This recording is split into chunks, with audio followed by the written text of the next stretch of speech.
Welcome to this continuation of our lecture from Friday, September 2nd. As I said, in class, we got through about 2/3 of what we needed to talk about.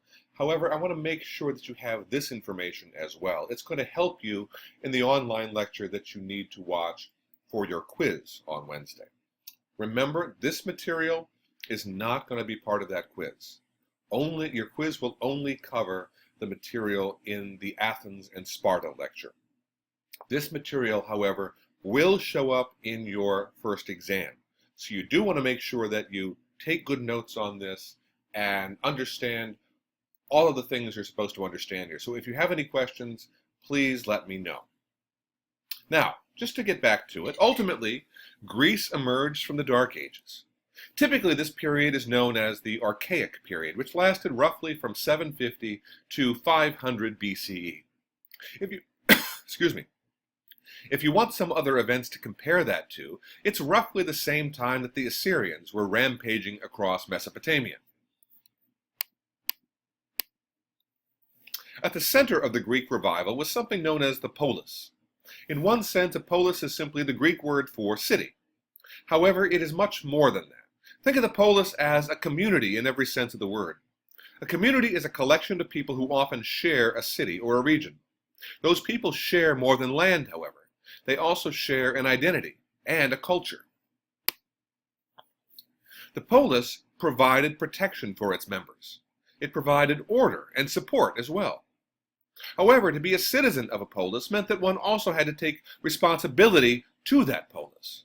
Citizens had an obligation to participate in government, for example. They had an obligation to serve in the military in order to protect the polis. In short, to be a member of a polis meant contributing your life to that polis. As the great Greek philosopher Aristotle put it, quote, "We must rather regard every citizen as belonging to the state," end quote. That's sort of the idea of the polis in a nutshell. But the polis had a dark side as well. Like the Mycenaeans, the Greeks never united their various cities into a unified empire. Part of that was due to geography, mountains, etc. However, it was also due to the fact that while a polis inspired great loyalty in its members, that loyalty did not extend to Greece itself. Residents of one polis had no love or loyalty for residents of another polis. This served to fracture Greece into dozens of small, independent regions that neither trusted nor liked one another. Another dark side of the polis was social division. Not everyone who lived in a polis belonged to that polis. In fact, citizenship was reserved for only a tiny minority of the population.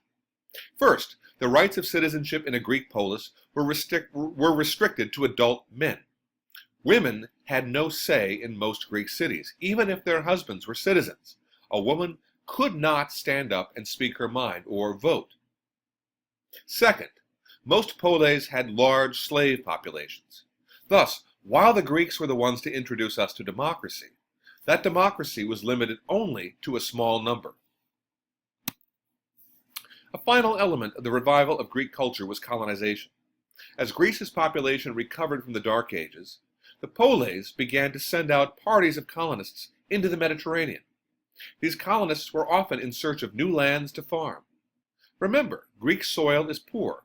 As the population began to grow once again, it was important that the polis find new sources of food and resources for the people back home. You can see the extent of these colonies on the map above. The purple areas are places colonized by the Greeks. The colonies maintained close ties with Greece through trade, etc. Thus, colonization meant that the culture of ancient Greece spread throughout the Mediterranean and even as far north as the Black Sea. That's it for this lecture.